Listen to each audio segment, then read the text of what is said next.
जबकि सहमुल्की cricket series के लिए सख्त सिक्योरिटी इंतजाम किए गए हैं। सीरीज में पाकिस्तान, न्यूजीलैंड और साउथ अफ्रीका की टीमें शिरकत करेंगी।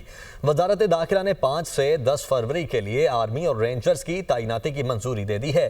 क्रिकेट मैचेस के दौरान पाकिस्तान आर्मी और पाकिस्तान रेंजर्स पंजाब की एक एक कंपनी तैनात होगी। 8 और 10 फरवरी के मैचेस कजाफी स्टेडियम लाहौर में होंगे। महकमा दाखिला पंजाब ने पुलिस की दरख्वास्त पर वफाकी हुकूमत को मुरासला लिखा था।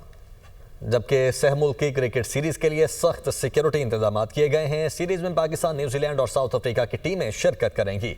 वजारत दाखिला ने 5 से 10 फरवरी के लिए आर्मी और रेंजर्स की तैनाती की मंजूरी दे दी है। क्रिकेट मैचेस के दौरान पाकिस्तान आर्मी और पाकिस्तान रेंजर्स पंजाब की एक एक कंपनी तैनात होगी। 8 और 10 फरवरी के मैचेस कजाफी स्टेडियम लाहौर में होंगे। महकमा दाखिला पंजाब ने पुलिस की दरख्वास्त पर वफाकी हुकूमत को मुरासला लिखा था। जबकि सहमुल्की क्रिकेट सीरीज के लिए सख्त सिक्योरिटी इंतजाम किए गए हैं। सीरीज में पाकिस्तान, न्यूजीलैंड और साउथ अफ्रीका की टीमें शिरकत करेंगी। वजारत दाखिला ने 5 से 10 फरवरी के लिए आर्मी और रेंजर्स की तैनाती की मंजूरी दे दी है।